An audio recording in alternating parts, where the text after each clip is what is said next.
So it's Halloween week, which means we always delve into something of the occult.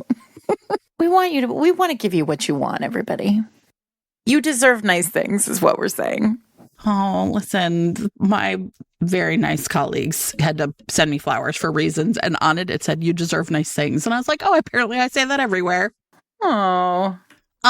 Yes, it's true. So I'm trying to look, was it last year we did Devils? So what we did last year was interesting because it wasn't quite devils, although we did talk about 1 or 2 books where it was the literal devil. Yes. What we talked about last year was characters named devil. Correct. Which really does move you into the historical world kind of exclusively, because I don't understand, you guys. Like, why can't contemporary writers name their characters devil? I would be fine with it. Just saying, free yourselves from the shackles of, realism. It's terrible out here in real world. Sure. Name your character's devil. Enjoy yourselves. Yeah, right. Now, actually, you know what? That was 2 years ago, because last year, you know what we did? Last year was when we rolled out our theory about morticians. Right? Like, last year we were serious. Last year we did serious Halloween. We were intellectual last year. And it was in 2023. Yes. And mortality and the grief industrial complex inside romance. And listen, I'm very proud of that episode, and people talk about it all the time. Yeah, it was but it was serious romance but episode. It was too serious. I mean, I don't think I had a giggle one time. That is not the way today is going to go. No. So 2023 was devils in romance, but characters named devil. October 2022, I'm looking now that I'm glad that you're going deep. I'm going deep here. October 2022, it just said spooky stuff, Halloween romance. And I think that might be the first one we did. Spooky stuff. We don't know. Yeah, just anything that was kind of monstery. Yeah. Yeah, and we were looking for is it possible, essentially this horror romance discussion, right? Which I think I'm seeing more and more. It's one of the books we talked about was Halloween Boo. So okay, so maybe not. But I do feel at some point we talked about is it possible to be scary in romance? Yeah. And I think this is a thing that people are, trying to figure out. Good luck to you all. Yeah, that's simply not my business. So, you can be horny, but I don't know if you can be scary. I mean, and I think here's the other thing. The whole first season of Fated Mates was Monster Mash every week. So I don't think we were really I think we took a few years before we're oh, maybe we can revisit this. So in particular, shout out this week to one of our listeners, because we had someone really specifically say, I think you should do demons. And I was like, why not? Are correct. We should. Sounds great. And then, what happened, you guys, is I said, this sounds awesome. I am totally in. And then I realized that I'm going to have to confess a certain amount of my own personal reading kinks without shame. And that was a surprising discovery that I had this week where I was oh no, I'm going to have to talk about these. I'm going to reveal myself. Sure. As a particular kind of demon reader. Fine. But we're all friends here, and I won't have the shaming. So introduce us, Sarah. Welcome everyone to Fated Mates. I'm Sarah McLean. I read romance novels and I write them. And I'm Jennifer Prokop, a romance reader and editor. And this week it's demons romance. Now, Sarah, here's my question I wanted to lead with. Please. Before you have to shame yourself. Wink, wink, nudge, nudge. I've never done that before on this podcast. Everybody's always hey, Sarah, have you ever thought about running for office? I'm there's 8 years of me saying embarrassing shit on the radio. Can you imagine the supercut? Sarah, what do you think is the hallmark of a demon in a romance versus, say, a devil? I have a theory, but I want to know if you have thought of this. A demon versus a devil. Yeah, I mean, if you're reading a book and they're saying it's a demon versus a devil. Demons are more of a paranormal thing and devils are more of a historical thing, as we established. Okay, all right. I think Now I feel like there's a right answer because you've got something in your I don't head. think there's a right answer. I do think horns have to come into play. Yeah, like literally horny. Although not always. And if there are horns, then they better be sexual organs. Yeah. I don't know. You tell me. You already have an answer. Not necessarily, because I think, listen, one of the things I will say is I was like, oh yeah, I can think of a few of these. And then like I did what I did, which was like I went to Goodreads and I was like, demon romances, and there's millions of them. Yeah. So this is clearly not going to be true for all of them. But here's what I will say. I think the real defining feature of a demon romance is like when you first meet this fellow, they're always like a little ashamed of being a demon. Oh, all right. I think demons have like a bit of the self-abnegation going on, right? Like they're like, I'm just so bad and wrong. I was made wrong. Yeah. Like Rune is dark fae, right? So he's half demon, half fairy, and that's like oh god, two opposing. No one could ever love that's why he's tragic thing like me. To everyone but her, Jen. And he's so ashamed of himself. Oh, I love it. I love it when they hate themselves. Yeah, the devil doesn't hate himself. No, the devil's like, I fucking am great. Yeah. Have you met me? I got my own land down here. Exactly. Whereas demons are like, oh, I'm like a little more tortured. I think they feel a little like they're like the... like they're a little more emotional. They have more feelings. They have more feelings. They have deeper feelings. Yeah. I mean, it's interesting because as we were talking before we started this episode, I said to Jen, "Are you going to talk about your favorite demon?" And she said, "Yeah, for sure." And I think like we have to start with the IAD of it all. Yeah. Because I obviously we are not going to only recommend IAD books, but it is on brand for us to reference. If you're going to talk about demons and romance novels, you got to talk about Malcolm, your favorite. Maybe he is like the blueprint for me. Just full of shame. The IAD of it all, there's like a middle section with like the demons. Yeah. Kiss of a Demon King and like Cade and Rydstrom, Cade, the twins. Yeah, and my baby Malcolm. And I was like, those are some of my favorites. Yeah, well, and then, hang on a second, because there's a smoke demon who runs all the way through it, and then we finally get his story, like, I don't know, a year or two ago? Yeah. And then, like I said, my sweet baby Rune is half demon, so he doesn't have the horns. Yeah. He's got, like, the beauty of the fae, but also the darkness of the demon. And then... I was thinking about Wicked Abyss because, as you know, I love Cyan, but that's the king of all hells. So I think he's a devil. He's a demon, though. Don't they call him a demon? He's a demon king. Sure. But is he but he's also the king of hells. Feels like could be the devil, but does have horns, and they are used to steer him, which is, I think, a critical piece of the demon puzzle. If they have horns, they've got to be sexual organs, and you have to be able to use them to steer them. By the way, everybody, this is a headphones in episode. Too late now, Sarah. Hello to all of the mechanics out there who have accidentally stumbled. To the car wash guys, thank you for your service. Cleaning out like dead candy out of the back seat of this mom's car. Those guys are like, wait, what book? What book do I have to get for my lady friend? Not just for your lady friend. Enjoy it, my friend. Yeah. So no, I mean, so I think like that's it. I think demons just like can live in hell. Like the devil is like the devil. Like that's like Christian mythology. Yeah, but like I think about like that one Alicia Rye book where it's like Hades. Like I think there's a lot of Hades going on in romance. A lot of Hades, yeah. And like that's the devil, right? I don't know. Now we're getting deep into it. Because I really, you know what? While we're on the Bible, let me just words that probably we'll never hear again on this podcast. So everybody tune the fuck in. It's not every time that I actually do like real actual like intellectual research before we do an episode, everybody. But here we are. Apparently it's the Valentine's. It's not Valentine's. It's the Halloween episodes where I really deliver. Sure. But I want to talk about incubi and succubi, which is where we get sort of like quietly into my like kinky shame, which is I really love an incubus book and I really love a succubus book, and I know they are problematic, everybody. I host a podcast called Fate of Mates, so I think a lot about romance novels. I'm familiar with the problems of incubuses or incubi and succubi, but I do want to point out that the history of incubi and succubi is biblical in some ways.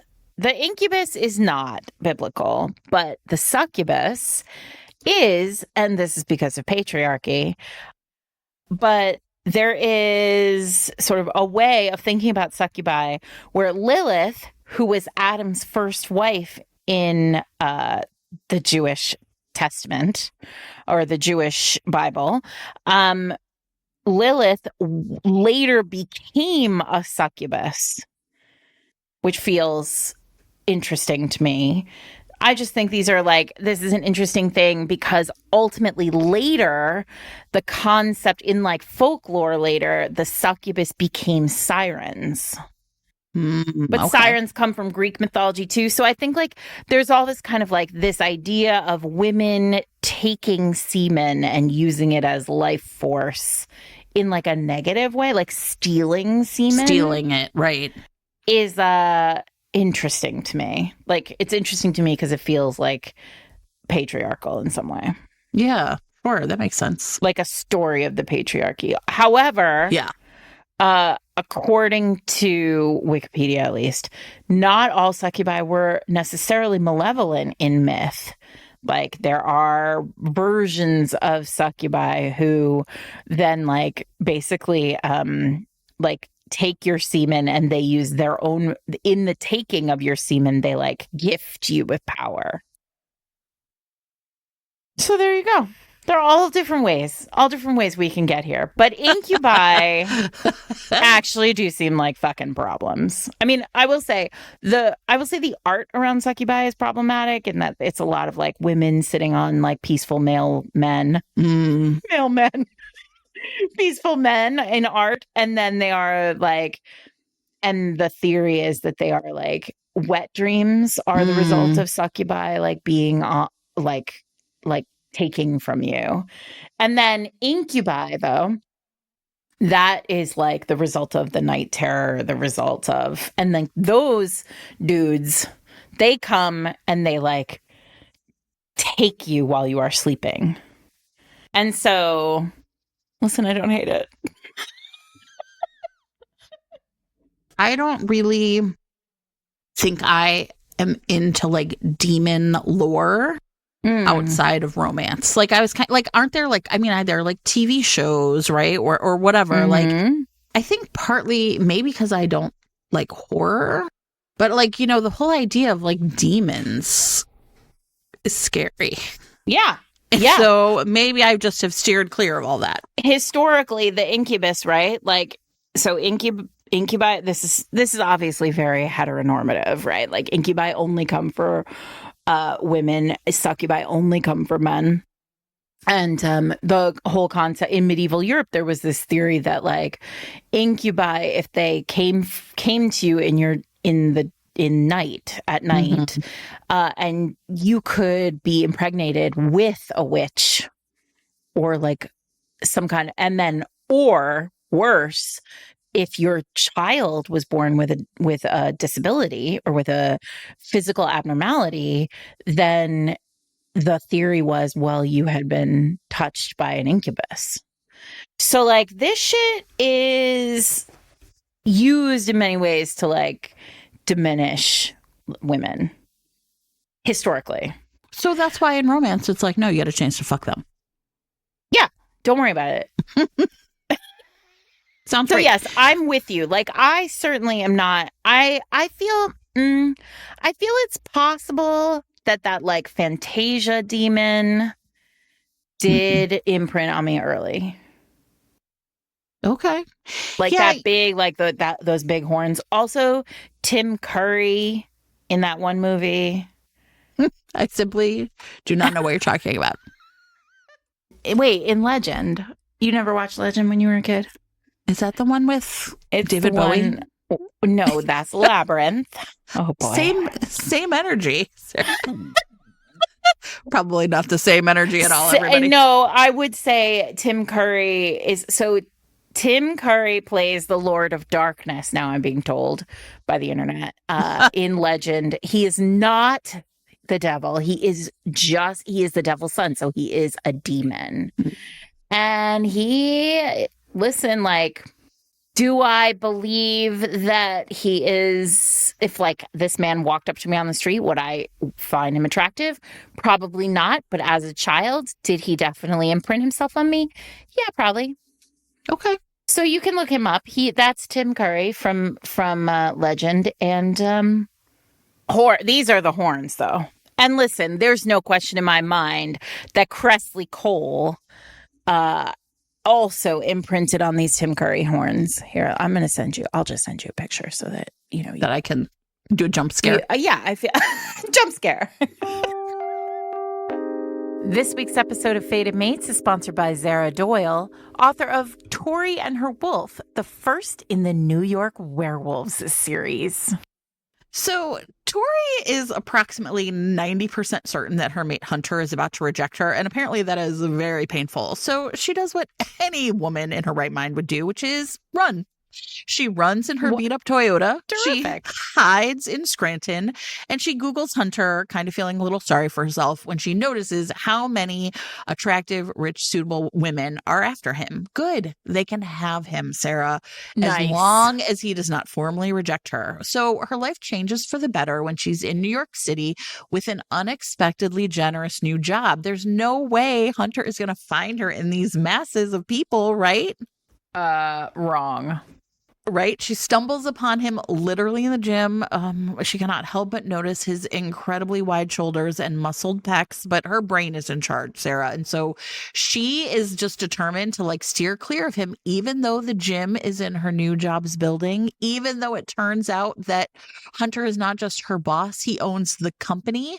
She is positive now that not only is he going to reject her, he's also going to fire her. How much can one woman be expected to take, Sarah? I think that Hunter is going to get her, is actually what's going to happen. And Agreed. It's going to be really great fun. So if you also love a werewolf book with spice, billionaires, forced proximity, enemies to lovers, and a strong woman who refuses to submit, then you are going to love this one, which again is the first in the New York City Werewolf series. You can get it in print, ebook, or with your monthly subscription to Kindle Unlimited. And actually, the entire series, all 4 books, are available right now in KU.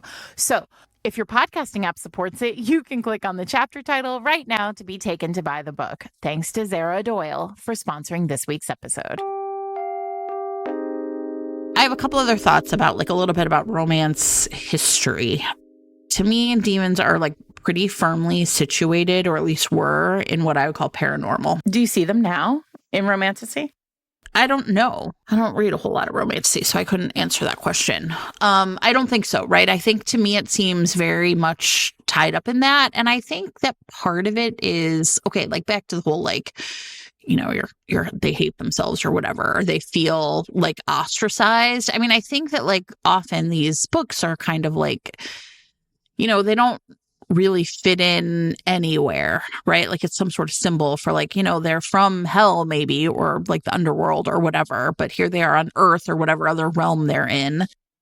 And so, I mean, I think that a lot of the early, I was just telling Sarah before we started recording, Larissa Ion's Demonica series was okay, I bought a Kindle. I was, as you can imagine, I'm not a super early adopter of a lot of technology. I just don't really, no one's shocked by that. Eric's laughing his ass off right now listening to me say, I don't care. However, that it was not true of the Kindle. I was like, oh, this is for me. Oh, yeah, me too. I had version 1. Oh, first day, somebody gave me one. I don't think I had it that early, but I saw one. Someone I had knew I knew it was out there, and I saw somebody's and I got one. So this is spring of 2010. Early days. And we went on a family vacation to, with my husband's parents to Wisconsin. It was just a condo or whatever. And I just looked back. I basically was reading one of those a day. And I these were some of the first books I ever downloaded to my Kindle.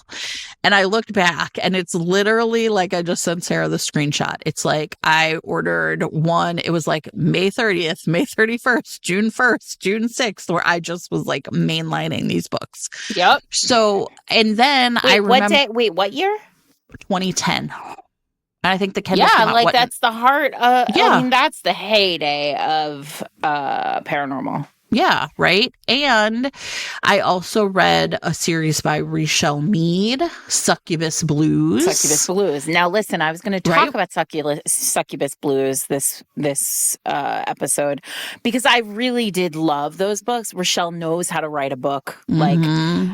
Like, I think if you love an urban fantasy, these are not paranormal romance. They are like kind of PG-13. They're not. Yeah, right. They do not get super sexy, but they are really charming, those books. And there are, I don't know, 10 of them.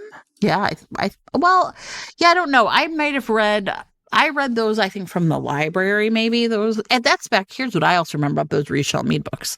Back in the day, everyone, there were some Kindle books before Kindle Unlimited that you could let people borrow. Oh, yeah. Remember that? That was great. And so some of the books, essentially, you could let people borrow. So if they owned it, they could let you borrow it, and then it disappeared from their library while you were reading it until you returned it. And I believe I borrowed those because I don't own them. But I think that then but like this was not the case for all the books, only some of them. Wait, I just want to say something else about Succubus Blues before we go on, which is I just looked it up. There are 8 of them.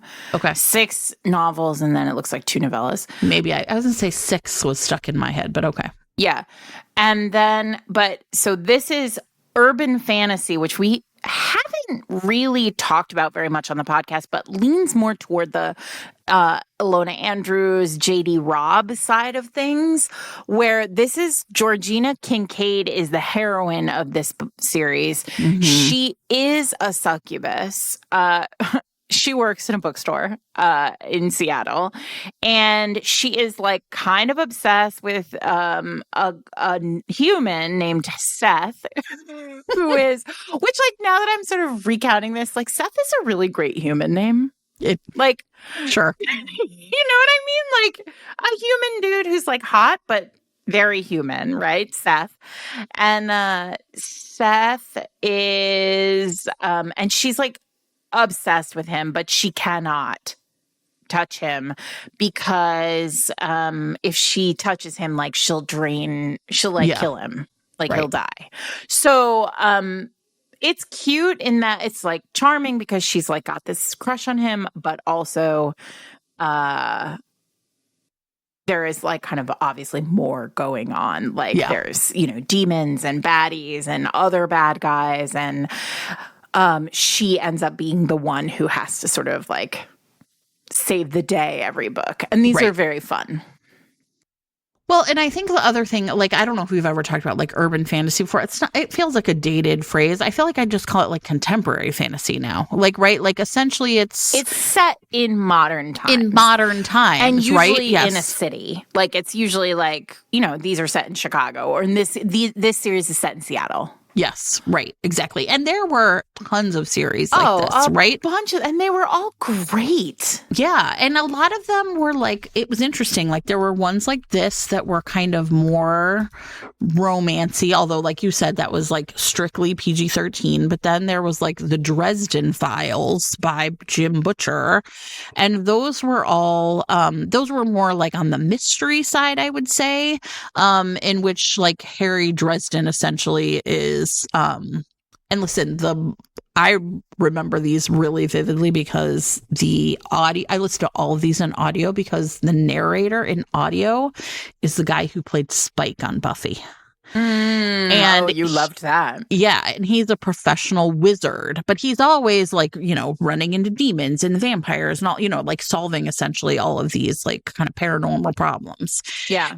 In Chicago. I mean, so like there were lots of series like this that were kind of adjacent to every genre, not just romance.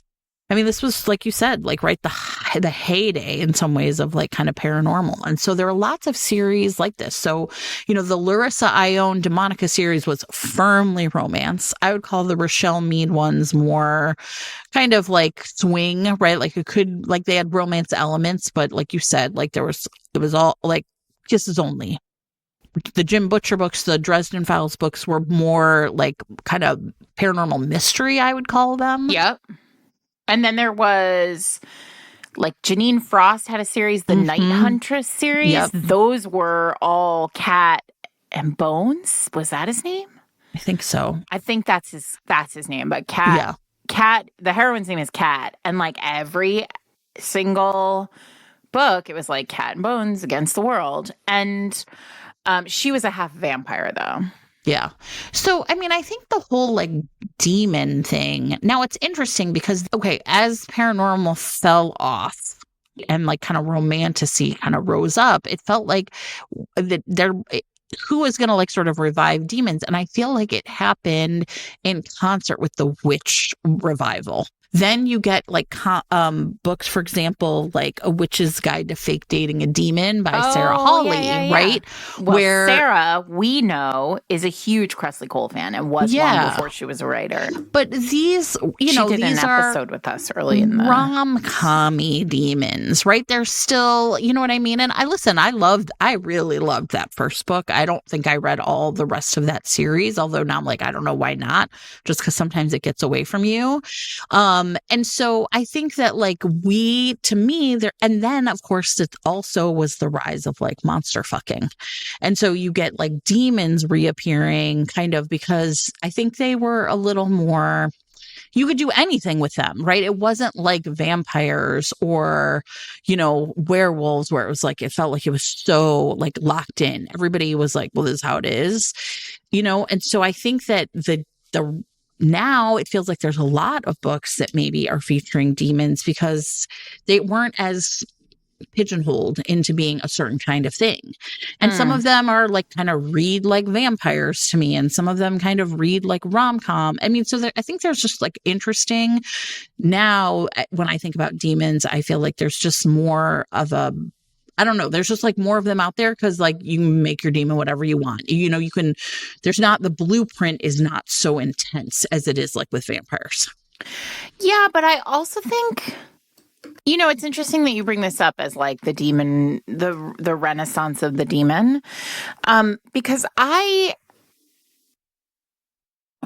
don't know if I'd say it's renaissance, but I do think they're back in a way. What do I want to say about this? Like I have a book on my list, right, that is this year and a demon romance, and I really loved it, and I'm going to talk about it. But I don't know if this is because I'm a purist. Like I don't think of myself as being a purist. In fact, I think we often say like I'm sort of open to anything.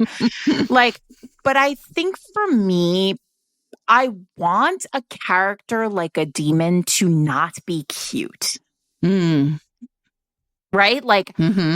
I want there to be stakes that feel like the end of the world. And I say that, and I'm sort of being careful about saying that. And like, if you're hearing like hesitance, it's because I'm trying to sort of like wrap my head around what exactly I want. Because in the Alexandria Bellafleur book that came out this year that I really, really love, is really charming in that way that Alexandria's books can be very, very charming. Like it's funny. The banter's really great. The sort of like the stakes are there, but it's not end of the world stakes. It's end of this character's world stakes, right? Which I guess is like, it's good enough for me because Alexandria writes it and I really enjoyed it. But it feels to me, and I don't know if this is because I sort of came up through paranormal at the time when paranormal was in conversation with the world about the literal end of the world, right? Yeah. Like we're talking about paranormal that really rose to power post 9/11 in the United States. Like there were the dialogue that the text was having with culture at the time was about kind of big bads that could end and the universe. Mm-hmm. And so, like, I want a demon to feel dangerous. This week's episode of Fated Mates is brought to you by Jessica Thomas, author of Dare Me Ellie. So this is the fourth book in Jessica's Bennett Sister series, which is about a group of sisters who live in a community called Windsong. And Elizabeth is the most recent sister, and she has been married for a long time to a really remarkable man, Cameron, and they have this wonderful, loving, supportive marriage. And she's pretty much living her best life. She's the town's librarian, and everything is going great until one day a man walks into the library and she realizes that this man is the person with whom she had a really traumatic experience when she was in high school. A traumatic experience that she never talks about and that even Cameron has not heard of and doesn't know anything about. This guy's back and ultimately, like, he sort of remembers her and he has this sort of misguided belief that she wants him to be a part of her life as much as he wants to be. And this is really bad for Ellie. She has spent years attempting to conceal what had happened. She's really bad at setting boundaries, and she's really caught between continuing to hide what's happened and continuing to keep those secrets and telling everybody about what happened. And the whole experience is just causing significant turmoil, especially when Cameron figures it all out. And he decides he's going to step in and do everything he can to protect her from this man from her past, even if it means going against Ellie's wishes.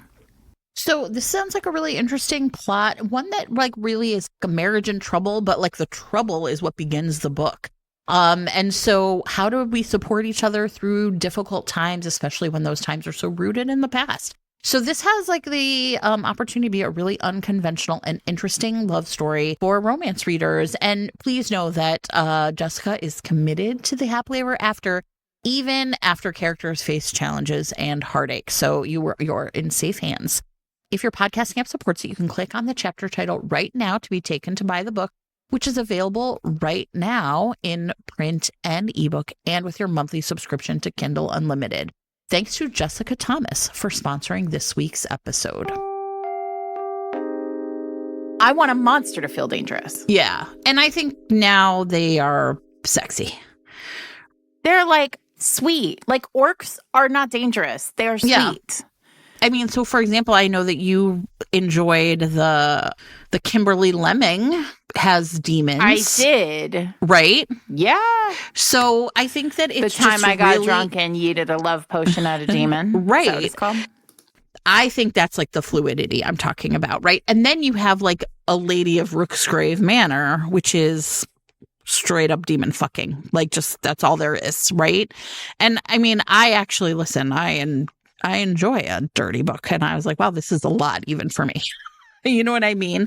So, I mean, I think that there are books where it's really like playing, you know, like there's like kind of different buckets. And I think for you and me, I mean, and like, so for example, like Charlotte Stein had that first book with a werewolf, and now the second book that just came out, which I haven't read yet, but I like Charlotte's books, is dealing with a desperate demon where they kind of like need help. He needs help or support.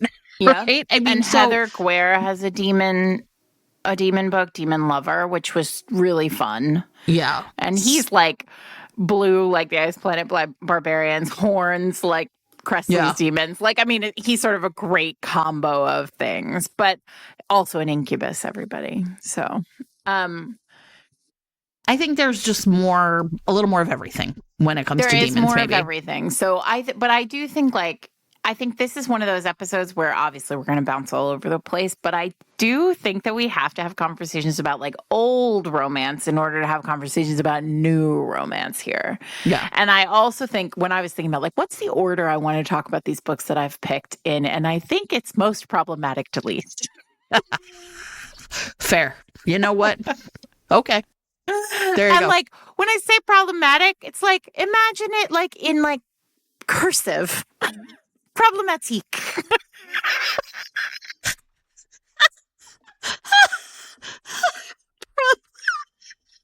Oh my God, Sarah. Like, you know what? I'm just like Moulin Rouge. Yeah. Problématique. Yeah. There Problématique. you go. We just listen, put it in the Lily library. Because I'm just going to jump right in. I want to talk about Pleasure Unbound by Larissa Ione. Larissa Ione. This is book 1 of the Demonica series, and I start here because the series started here and I started here, and so you all should start here too. But yeah, big like cursive here. We are talking about a series of demons. All of these books are demon books. The first book is set in a demon hospital.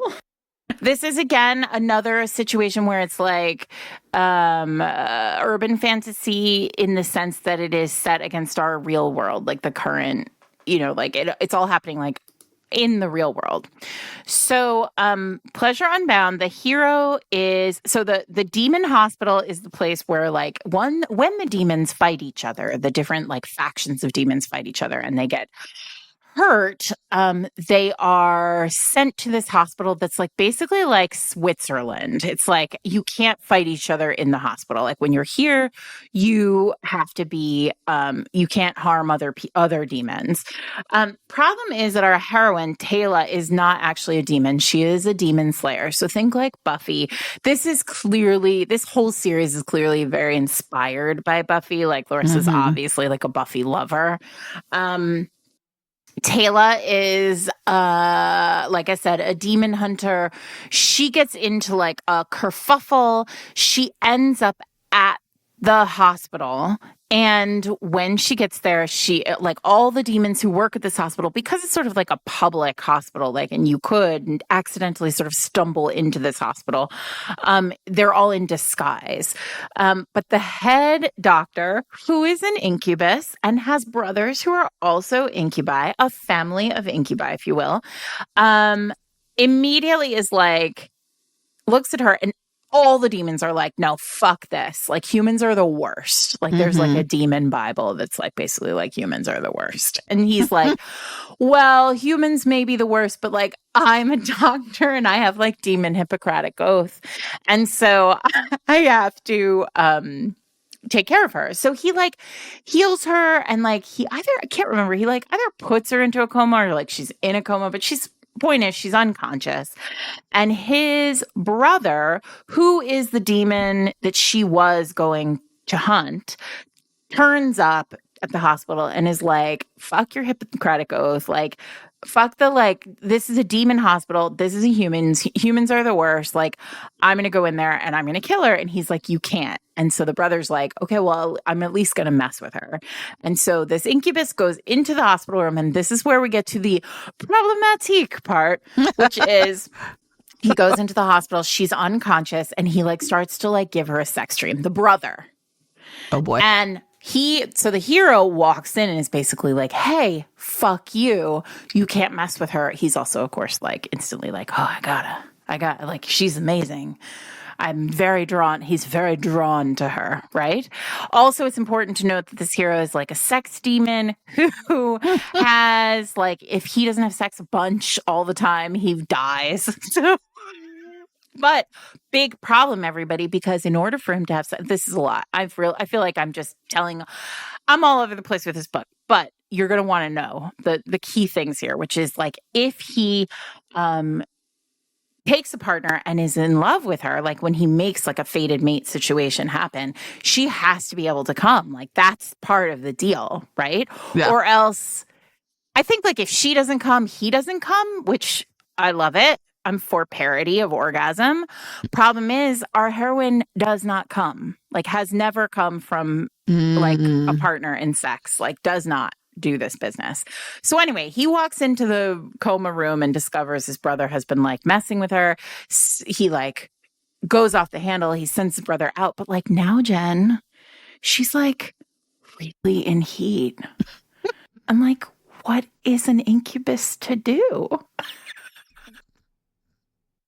I don't know, Sarah. I bet you'll figure it out. So anyway, Also, if like he doesn't get a fated mate, like within a certain amount of time, he'll go crazy and die. Like, anyway, there's a lot going on in this book. Also, like a whole plot that is romance reasons. And so as it should be. If this feels, the sex in this book is early and plentiful. So if this feels like the kind of book that you would like to try, appreciating that it is really sort of right at the sort of core of my paranormal kink, then there it is. Pleasure Unbound by Larissa Ione. Okay, I am going to talk about I Accidentally Summoned a Demon Boyfriend by Jessica Cage. And this is, I don't know that I would call it problematic. I'm not going in Sarah's order, everybody. I'm sorry. I have too much pressure to reorder them. You know what? Here's what I will say about this book this is one of those books that I think is like the tone is really like irreverent and funny. And so it starts off with Raina, and she's like over 35. I don't think she's quite 40, but I think she's kind of like really sitting with the fact that she's kind of like the last single one, and she can't find the right man, and she's going out on these dates and it's terrible, and you know, like nothing is right, and she can't figure it out. And so, you know, she has like a really bad date, and the guy like ruins her car, and she gets drunk and then accidentally summons a demon boyfriend named Matisse, because she essentially has like a spell book or something, right? Like she doesn't mean to be summoning a demon boyfriend, but that's in fact what she does. And so it's accidental demon summoning. Accidental. Now in this case, the thing is he's like the kind of more mature, serious one, because even though Raina is, you know, over almost 40, she's just, you know, I mean, I don't know. Like, I think it's really interesting. I was kind of like, sometimes I'm like reminding myself of the plot of a book by looking at like Goodreads. And a lot of people like, you know, are like, she's so immature. But I mean, I think that's what I remember is like being the fun of this book, right? That's like, also like a real hallmark of like a version, a one arm of the paranormal tree is this. Yeah, right. Like, essentially that's part of why, like, you don't accidentally drunkenly summon a demon if you aren't a little reckless. Like, that is how it has to be, also, you know? Not for nothing, but when we did our first season about Immortals After Dark, which are all paranormal romances, we often talked about like which were the books where you could enter the like highway, like which were the on-ramps to the highway of this world, right? Yeah. And invariably, the answer to that is any book where the heroine was a human, right? Because a human sort of comes into the space and needs to be taught about the world, which can lead to a level of like reading them being slightly naive. Because they don't know what the fuck is happening. She did not expect to summon a demon. Sometimes I feel like, well, if you read the back of this book, you'd have to understand that she was a little reckless. Otherwise, you wouldn't get drunk and actually end up with a demon in your house. Exactly. Meanwhile, this particular demon has a rotating deck. And so I think that's nice. Because I think the other thing that a lot of these books really have is like really very inventive with like, you know, now right here on the cover, he does have some very nice horns. So that's all you need to know about that. So it's really, listen, I thought it was really fun. I had a really good time reading it. And I think if you, for example, did like the Kimberly Lemming, like to me, even like the cover art has like sort of it feels like it is like in conversation, like saying like, hey, if you love Kimberly Lemming, like this is like a similar type of vibe to that book. So that is I Accidentally Summoned a Demon Boyfriend. And although I have not read it, there is a second book, I Accidentally Hooked Up with a Vampire. And the name of this series is Accidents Happen. So I loved it. Let's see. Where do we go from here? I think I'm sort of. Oh no! Well, I mean, we didn't actually name all the Cressley books. I would say that they are the next most problematic in my list. I'm ready to talk about Cressley. So you talk about yours, and I'm going to talk about my baby Malcolm.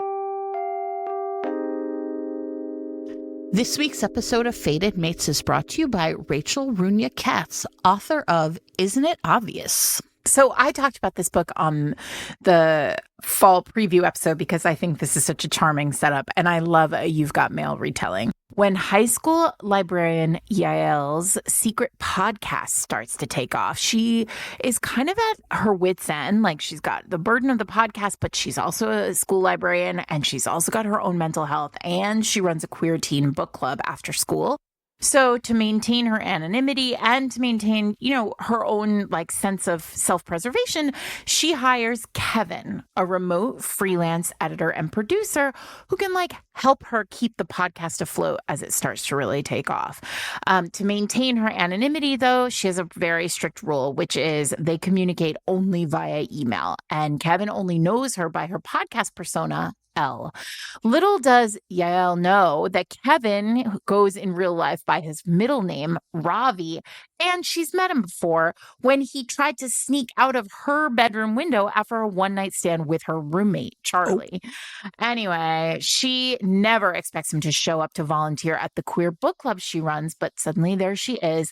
And while they are clashing in real life and sparks are starting to fly over email, she and Kevin are starting to fall in love. Problem is, Ravi discovers the truth in real life before she does, and he knows that if he reveals who he really is, everything could explode. So the big question is, what happens when Yael finds out? And will these two crazy kids make it work? If you love a hidden identity romance, and frankly, who doesn't, this forced proximity workplace romance might be for you. In love online, enemies in real life, sign me up. So if your podcasting app supports it, you can click on the chapter title right now to be taken to buy the book. And as a special treat for Fated Mates listeners, at the end of this episode, you can stick around and hear an audio excerpt of the book. Thanks to Rachel Runya Katz for sponsoring this week's episode. So we talked about this, right? There's the twins, Rydstrom and Cade. I didn't even write down the names of their titles, so anybody who's been listening to this podcast for any length of time just knows I have no idea what those books are called. One of them is Kiss of a Demon King. That's Rydstrom. And that one is, listen, if you think you like enemies to lovers, you are not allowed to say that until you've read this book. Because Rydstrom and Sabine, which are the main characters in this book, they hate each other so fucking much. And they are like cruel and unusual to each other. And still many, many people claim this to be their favorite Cressley book, which is, I'm happy for them. I support you. We support you here. And then, of course, there's Rune, who is half demon. And obviously, he is my sweet baby. And he's set apart because I love him so much. And then there is, we said Sion, who is the king of all hells. There's some discussion as to whether or not he's the actual devil or a demon. Point is, he does have the big horns. Jen, I did send you a picture. I don't know if you had a chance to look at it. I saw that. I don't know. Whatever those buttons are, I do not have those buttons. You don't have those buttons. That button has not been installed in me. No. Okay, but then there is McCreeve, which Jen is not a huge fan of, but I really love. And the heroine of McCreeve, so hero of McCreeve is a werewolf. The heroine of McCreeve is a succubus, but she doesn't know it. No one knows it. Mm-hmm. And she comes into her succubus powers about halfway through this book. And I will say, this is a tough read. This is a read where like there is a lot, like check your content warnings. He has a very, very devastating past with child abuse and sexual abuse. And there is just like he treats her really poorly because he judges succubi in a really terrible way. But I love the way that he is like tortured at the end for all of the bad ways that he treats her. And as you all know, I feel that this whole episode is problematic in a cursive language. So there is, I love McCreeve. I also believe McCreeve is a place where you can enter IAD because Chloe, the heroine who is a succubus, is a human, and then she becomes a succubus within the context of the book, and she has to learn about the world as a succubus. I also think, though, Jen's favorite is another one that you could enter into. with because of the reverse. Yeah, it's Demon from the Dark. This is probably my favorite. And, you know, this is like kind of the beginning of like the Torture Island arc in some ways, right? Because what's happened is Caro has been like caught by like the bad guys and sent to essentially like this demon realm where she meets Malcolm. And he is a demon vampire hybrid. And he lives in some sort of hell plane. And like essentially she has been sent back. She has been sent by like the bad guys, right? To go and extract him. And he is just like, you know, sad man living alone with his pools of water or whatever. And I think one of the things that I think there's like a lot of things I really like about it. Like one, I think like this is really where I imprinted on the idea of like him being like, you know, no one will ever love me. But also like when he flips, right when they like get out of this plane, you know, it's like really I'm always really interested in a book where the main characters form a relationship under one set of circumstances. So in this case, he is the protector. They are alone together in this like hell plane. That's just the two of them, right? And then then at some point in the book, there's a big shift. And now they're back on Earth and he doesn't know anything about this world and she knows everything and they are no longer alone. They are on the run. And, you know, there's a small child. She has like a niece essentially that she is now, you know, kind of the reason she essentially betrays Malcolm is to save her niece from these bad guys. And, you know, the enemies he thought he understood back on his plane are completely different. And I always really like a book that essentially puts people in a phone booth and then dumps them out of it again. Yes. And right. And so I think that like one of the reasons I just like this book in general is because of it, like the plotting of that is always really pleasing to me. Mm-hmm. And so I think that's also why, you know, like as Sarah was saying, it's a good like starter book for ID in some ways, because Caro has to essentially teach Malcolm about the world, and then Malcolm's ability to like sort of understand things and like use his own strength in certain ways. And right, like the way that, you know, his sad boy feelings get like used against him in some ways because of his love for her and how betrayed he feels by that. So I just think it's like a really great book in the sense that I don't know, like, right. I don't know if that makes sense. Like, he's a great character, but I also just love the entire setup of that. And like, I will say this is like back in the day, back on Twitter, you can't find this anymore. It's gone. Kate had a really funny, do you remember this?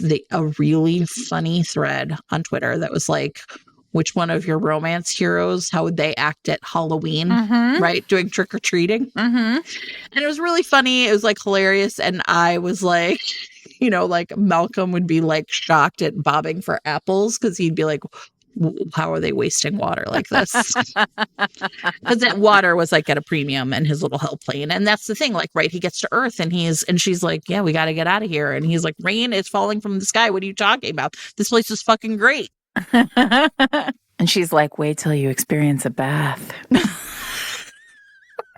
One of my favorite things actually about IAD is like how much they all are really into showers. Like what's Lachlan, who's been like underneath the catacombs of Paris, like getting his flesh burned off, is like showers. What the fuck? This is the greatest thing I've ever experienced. Wait, you just put the car in D and it drives. I hate everybody. Right? It's amazing. So yeah, that's Demon from the Dark, and I love it. All right, let's talk about Demon Sinster, Jen. Oh yeah, I was like, are there any? I was going to save it till the end, but if we're going in my order, then I need to put Demon Sinster in here before I get to the cute ones. It also is interesting because I was like, there are a million romance heroes named Devil, but like, I really was like, are there other ones named Demon? Not many, I don't think. I think there are like historical heroes who are like the demon of something, or like, yes, right, he's a real demon, or like demon is maybe in the title. Stephanie Lawrence just like, no, this motherfucker's nickname is Demon. Yeah. His actual name, though, do you remember what his actual name is? I looked it up. Harold Henry. is Harold. Listen, call me demon. Which I honestly I would not have known that it was Harold, but I did look at the family tree. Because the Sinster book, so Stephanie Lawrence, we did Devil's Bride in the second season because it was a book that like in the 90s really like gave a lot of us joy. And she created her own family, like so many romance novelists, especially historical romance novelists in the 90s. And they were the Sinsters. And Demon Sinster is the fourth, but this is the fourth book in the series. And you would think that I would have written down the name of this book, but I didn't. A Rogue's Proposal. A Rogue's Proposal. A Rogue's Proposal. And so it's Demon and Felicity. And listen, nobody liked an age gap like Stephanie Lawrence liked an age gap. So Demon is 11 years older than Felicity. And this is repeated again and again. It's a big piece of the story here. Mm-hmm. But the biggest thing that you need to know is Demon is like, he is a rake. He is a scoundrel. He has a million mistresses. He has mistresses, from here to, I don't know, across the continent. And he has absolutely no interest in two things. One, marriage. He's definitely not doing that. I mean, flat out. A Sinster man would never get married. A Sinster man would never get married. And here's something that also is true. He will never say, I love you. Because Sinster men do not say, I love you. And that's not a joke. That's real. No Sinster man until this book says, I love you on page. I did love this one. Also, there's a lot of romance horse in this book. Oh, yeah. Like a third of the book is romance horse. And that's why it's surprising that I loved it. But also, this book is real hot. Oh, like memorably hot. Yes. This is so okay.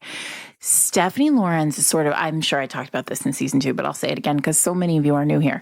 Stephanie Lawrence is the historical romance novelist who basically was like, why not a 25-page sex scene? Why not? Why not? And everybody was like, we all were reading normal romances. And then we were like, we all picked up like, listen, this is the one that really like rocks us into 25-page sex scenes. And we picked up A Rogue's Proposal and we were like, holy shit, why not 25-page sex scenes? They are long and drawn out and, and I can't complain. Anyway, Felicity, the heroine, this also is for anybody who loves a heroine dressed as a stable boy because she's actually not dressed as a stable boy. She's just in trousers because she likes horses. Sure. And you can't just like jump up on a horse whenever you want if you're wearing a dress, but whenever she's in the stable dressed in trousers, everybody just thinks she's a boy. Of course, he walks in. He's like, that lady has a nice ass. And then that's it. Then he spends like, I don't know, half the book being like, oh, but she's 11 years younger than me and I won't fall in love with a child. I mean, She's not a child. She's a grown up. And then one day, and she wants him so bad. This is another thing that Stephanie does really well. And then one day she just like walks up to him at a ball. It's about, I don't know, 40%, 50% of the way through the book. And she's like, you know what? Fuck you. She's like, you're an idiot. You want me as much as I want you. Yeah. This is really dumb. You're really dumb. Has anybody ever told you how dumb you are? And no one has ever told him how dumb he is. Of course not. And so he lifts her directly up, takes her out onto the dark balcony and fucks her against the wall. Yeah. There's a lot of, this man has a lot of upper body strength and he knows how to use it. A+ work. And that is why we call him Demon. Listen, I don't even really have strong memories for these scenes typically. He puts her up on top of a table. Remember this? Like a dressing table or like a whatever. And like just does the job. Yeah, he's like, this is the perfect height for me to fuck you, silly. And I remember being like, situation that Larissa Ione guy does, which is he can't come until she does. Well, see, you can't say I love you. We don't need magic for that in historicals. Romance heroes cannot come until she comes. That's just the way it is. Well, and I think the other thing, like part of the scene, if I remember correctly, about like the wall and the table and stuff is she's like, this is like her innocence, right? Like she's been around a million stables and have seen horses in the barn or whatever, but like knowing that you could like, have sex on top of a table. I mean, she's literally like, what? Don't be ridiculous. And he's like, well, don't worry. I'll show you. I'll show you how She's it's like, done. you're stupid. And he's like, yeah, you want me to show you how smart I am? Let me show you all the ways I can get you Rogered. So yeah, that was on my list too. A rogue's proposal, a historical demon, but Demon Sinster. Demon Sinster. This week's episode of Fated Mates is sponsored by HarperCollins, publishers of N.E. Davenport's Our Vicious Oaths. Khadijah is a princess who wants nothing to do with politics. She's a warrior, first and foremost, and believes her greatest strength will be leading her squadron of elite winged serpent flyers to protect her homeland. A little catch, she has been bound since infancy to be betrothed to the Hyperion High King, and she's just like really tired of all these men bossing her around. And so, repulsed by sort of the control they have over her, she decides to spend one last night of freedom in the arms of a dangerous stranger, Malachi, who takes her to sexual heights she's never experienced before. Problem is, he is using Khadijah to set a trap for her betrothed, the High King. So, on Khadijah's wedding day, Malachi and his special forces attack. Her father is killed. Malachi wounds, but does not kill the High King. And Khadijah is taken hostage by him. She is determined, though, not to stay a hostage for long. And instead, the two form a pact. She will help lure the High King so that Malachi can kill him once and for all, if in return he does not harm her or her people. And so all of a sudden, politics, she's in it. But the bonds between her and her people seem like the strongest thing to her until she starts to fall in love with Malachi. And all of a sudden their feelings are even stronger. Will they be able to like keep this pact, bring down the High King, and, save everybody from the forces of evil? Well, the tagline for this book is "The enemy of my enemy is my lover," and I'm very much for that. So if you are also for that, or for romantasy with enemies to lovers, shadow daddies, forbidden romance, etc., you are going to love this book. It is a standalone romantasy. It is not part of a series. So you can find Our Vicious Oaths right now in print, ebook, or audiobook. And if your podcasting app supports it, you can click on the chapter title to be taken to buy the book. Thanks to N.E. Davenport and HarperCollins Publishers for sponsoring this week's episode. So I would like to actually return to Sarah Hawley, A Witch's Guide to Fake Dating a Demon, which is, here's a funny story, everybody. Okay. Wait, I'm going to pause and tell you why this book was on my mind, and then it was perfect. So I met like a cousin for the first time. So we were at a family event, and my husband's cousin's wife, right? Now, like, he's been married to her for 30 years. Like, I should have met her, but she's a little bit older than me. And so, like, this cousin Will came to my wedding, but his wife, Dina, didn't. And so, anyway, we're sitting down, and like, sometimes people are like, tell people about your podcast. And I was like, I don't wanna, because what if it's like people are like, romance novels, ha ha ha, which I just don't really proselytize about romance. So Dina's sitting next to me, and she's like, oh, I love romance. And I was like, okay. And then you're like, kind of like, do they mean that they like Danielle Steele? Right? Yeah, this is the big question. Are you really a romance reader? Are you really a romance reader? You've read a Nicholas Sparks novel one time. Yeah. So she's like, I love Bridgerton. And I was like, oh. Okay. I was like, did you read them too? And she's like, yeah. And I was like, oh, now we're cooking with gas. So we start talking. I host a podcast with Sarah McLean. Yeah. Right. So I was like, listen, I know. And, it's also really interesting because, so many romance readers are not hooked into any like romance. Like, they're not on social media and they don't listen to podcasts. Like, they have no idea what's out there. So they're just like whatever's in my library or whatever.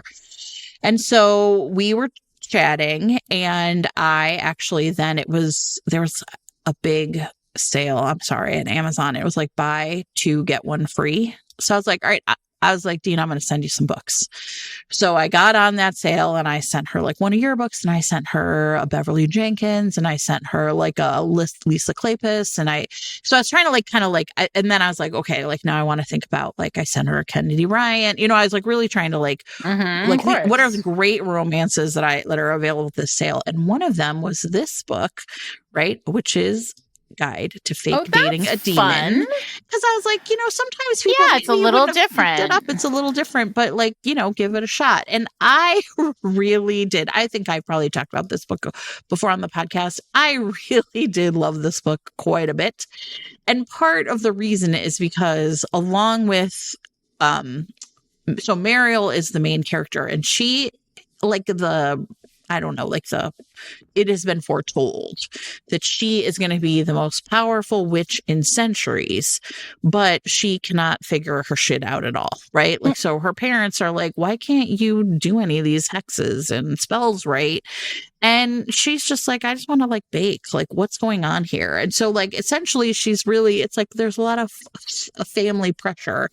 And so she's supposed to inherit the business and she doesn't want to. Yes. And she doesn't know how to, right? Like she essentially is like, everyone says I'm going to be the most powerful witch, and I can't even summon flour for my baking project across the kitchen. So, and basically when she tries that move, she accidentally summons a demon, Ozarth the Ruthless. Ozroth, I guess, maybe, right? And his job is to essentially like, like he's collecting souls, like more like a devil job, right? And so he has had something go wrong, and so he's kind of on the outs with the other demons. And so it's like basically like, listen, if he can get Mariel's soul, she's supposed to be so powerful, that's going to be really good for him. And so he is like, listen, I cannot let this go wrong, so I'm gonna have to babysit this dummy. Right. And instead they like, and he's like, it's like classic grumpy Sunshine, right? She is just like cute and adorable and curvy and witchy and wants to like bake muffins. And he's like, I'm a demon. It's great. And I just did like, I was truly delighted by this book. Like, it's just like one of those ones that it like the fun of it like really, really hits. But there is, because of this like lurking, like bargain that she might, lose her soul, and the one she loves might take it from her, right? This is, so it does feel like it has stakes, even though it also is like really cute and cozy and adorable. So, I really loved it, and I cannot wait to hear if Dina likes it. So it is A Witch's Guide to Fake Dating a Demon by Sarah Hawley. It's terrific.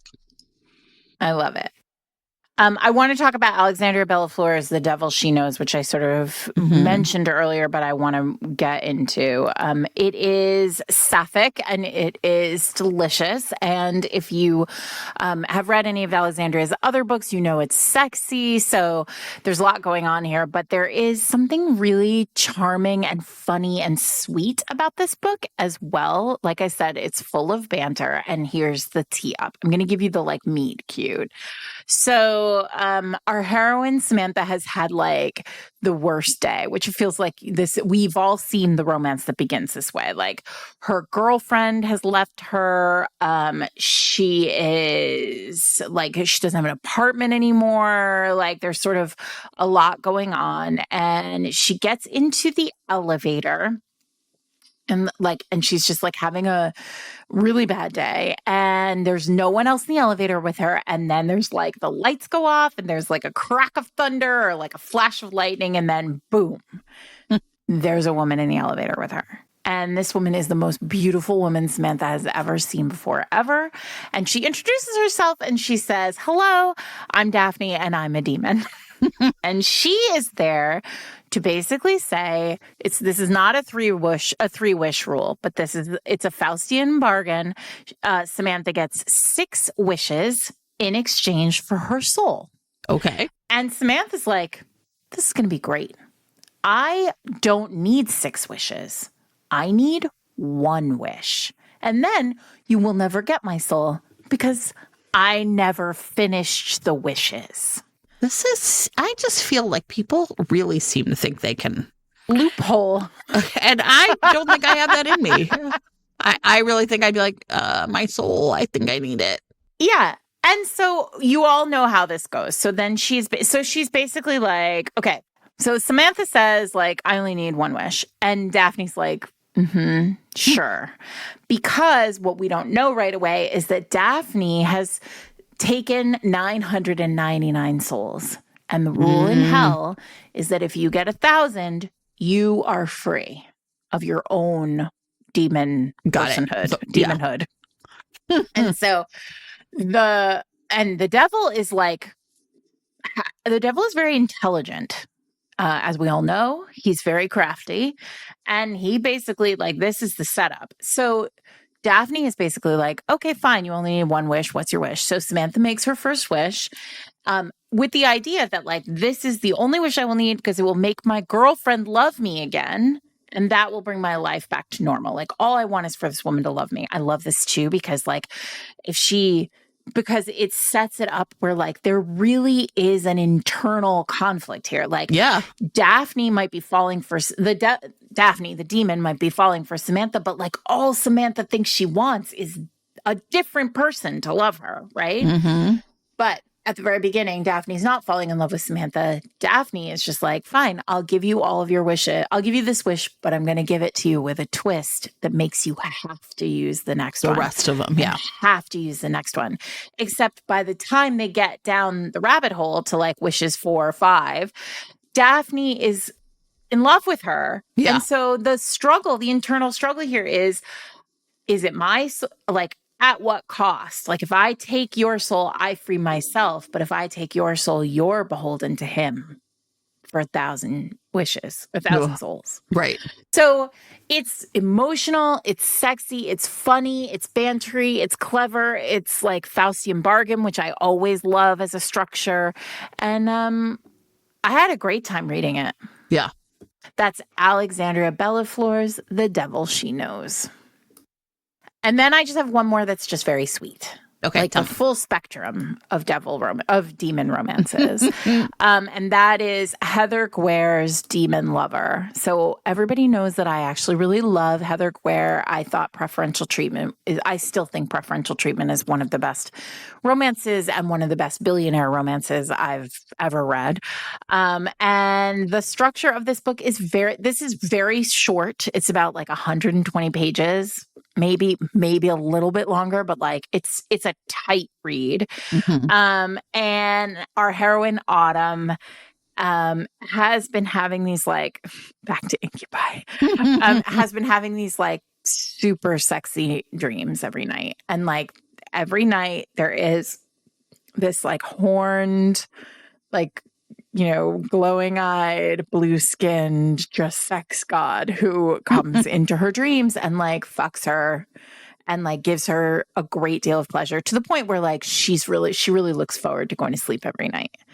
And then one night she wakes up, like, she has like a very intense orgasm, and it wakes her, and boom, he is there. And so boom, demon. Boom, demon in your bedroom. What are you going to do? And so, like, what I will say is this is really like 2 characters in a phone booth book. Like, they don't do a whole lot other than, like, hang around and, like, in her apartment and have sex. But they do fall for each other, and it is very sweet. And it becomes very clear that she's basically like, I want to free you. Like, how do we get you out? A lot of these demon books this is not the world building of, say, Cressley, but, like, there are so many demon books where the story, and this goes back to your point about shame, Jen, like, the story is like, I hate myself because I'm a demon. I want to get out. Yeah. I don't want to do this. I don't want to do this anymore. My job sucks. Yeah. Yeah. Exactly. You need a new job. Demons, like a demon union. Like, listen, somebody write the demon union romance. It'd be great. Falls in love with the union organizer. Norma Ray, make it a demon. So, okay. Basically, so he is bound to the devil, and the only way to free him is for Autumn to sacrifice her soul. So, like, the thing about all of these books, you can, you know, throw a stone in demon romance and hit one of these, and, like, but the real writing work here is these authors have to come up with a creative way to fix it. Yeah. Like, yeah. And right. That's not always easy, and I think that we don't give paranormal writers enough credit for the plotting of these books. Like, I sort of wave it away as, like, it's romance reasons, but, like, how you actually trick the devil is when like it's established, it's lore, like it's everything. It's actual human real world mythology that the devil can't be tricked. Yeah. So that's Demon Lover by Heather Blair. They can fall in love. Exactly. It's sexy and it's sweet and you're going to have a great time. Like we really were talking about like essentially like books where like the main character, like, right, like falling in love with the demon is like the plot. But you know, like sometimes they're the bad guys. Like, you know, everybody loves, I just want to like throw out, I love that book Dionysus in Wisconsin so much. And like it's a demon who essentially has like is like the bad guy in the book, and the two men who fall in love have to like figure out how to like vanquish the demon who has a hold on one of their souls without kind of even realizing that it's happened, right? Yeah. And so like if you're interested in more of a book where like they fight the demon as the bad guy, like I listen, that book is delightful and I loved everything about it.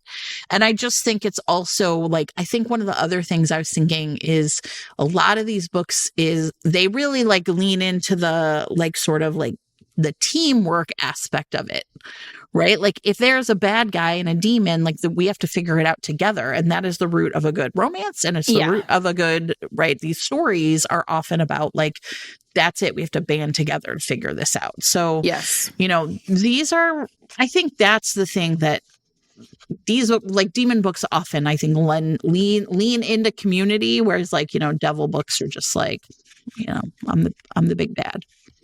I'm the worst bad guy in this part of the town. Yeah.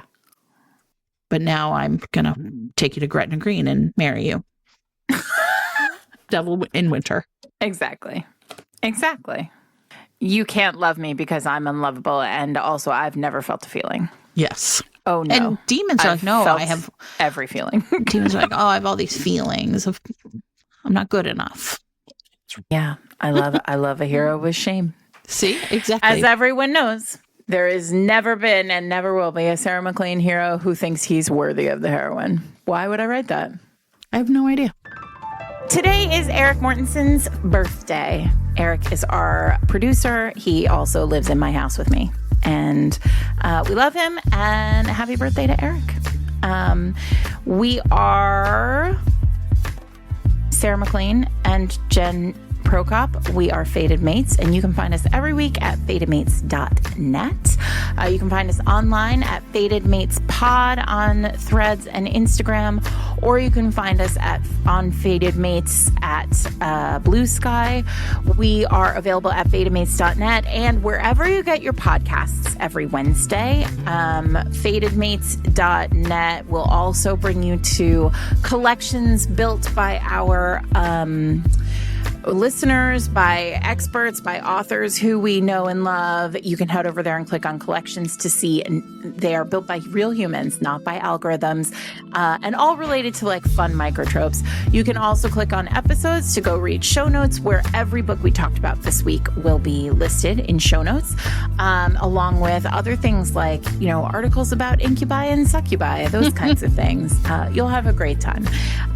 Other than that, we are here. We are with you. We love you for listening, and we hope you're taking care of yourselves and others. Don't forget to stick around after the episode for a sneak peek of Rachel Runya Katz's Isn't It Obvious in audiobook. We're excited about this one. Thanks to Rachel Runya Katz for sponsoring this week's episode. Have a good one, everybody. Yael awakens in a haze. Her limbs, her tongue, her very being heavy with a kind of sleep that borders on coma. This hasn't happened in a while, and she forgot this part. How everything goes cloudy and waking up seems to be a minutes-long process, each part of her brain stuttering on sequentially like a series of breakers being flipped. She hasn't forgotten about hyperventilating on the phone to Sanaa yesterday, convinced she was going to lose her book club and her podcast, which, of course, would make her lose her day job, too, because she knows she'd be entirely checked out already without her carefully curated hobbies. Her career would be over. She would never get a full night's sleep again. The olanzapine helps with some of the embarrassment, at least. She had managed to wrap her hair before falling asleep this time, mercifully. When she finally wills herself out of bed and into a shower, she won't spend 45 minutes combing out the beginnings of a lock formed at her crown. She sits up with an aggrieved sigh, her volume proportional to her effort. A loud thunk echoes throughout the room. Probably her phone sliding off from where it was balanced precariously on the edge of her comforter. Christ! Fucking Christ! Not her phone. She turns toward the voice and is greeted with an unfamiliar man straddling her windowsill and rubbing his hand against the back of his head. A reasonable response would be to scream, but Yael has 2.5 milligrams of medical-grade antipsychotic coursing through her veins. Her heart couldn't race if a rabid animal were chasing it. Right now, and for the next couple of hours, her emotional response to just about anything will be, oh, okay. Which is why she looks at him long enough to take stock of the position of his body, the fact that the pain pushed up above him is unbroken. Are you breaking out of my room? She asks. His full lips curve into a sheepish smile. Yeah, I suppose I am. Oh, okay. Why are you breaking out of my room? I didn't realize you were home, I promise, he says. The texture of his voice is smooth and rich, but the tone varies greatly across a few short words. Far too much song in it to be English, but there's an unmistakable Commonwealth quality to his accent. Caribbean, maybe. Yael is too foggy to place it further. And I didn't want to disturb Charles. Charlie, Yael thinks. Definitely thought you were British. You could have just as easily tiptoed to the front door, she says, extending her clasped hands overhead, then to each side, stretching her obliques. The man follows the motion with his eyes, as if momentarily transfixed. I see. He looks at her, tilting his jaw upward, that closed-lipped smile quirking again. But he doesn't continue, like he expects her to put something together. In her, oh, okay, state, that's unlikely to happen. I just woke up, she says. My brain is too cloudy to decipher subtext. But not too cloudy to use the phrase, decipher subtext, the man says, his dark, thick, perfectly formed eyebrows lifting upward, toward artfully tousled, equally dark, equally thick hair. Yael briefly wonders what she looks like. Since her silk scarf is tied securely and she seems to be in sleepwear, there's a good chance she brushed her teeth. Probably even washed her face. Possibly moisturized. More than likely, though, her skin is dry, oily, or somehow both, and is creased from wrinkles in her pillowcase. She shrugs. Humor me, she says. Why are you in here? There has to be a better way to sneak away from your sleeping lover than through his roommate's occupied bedroom.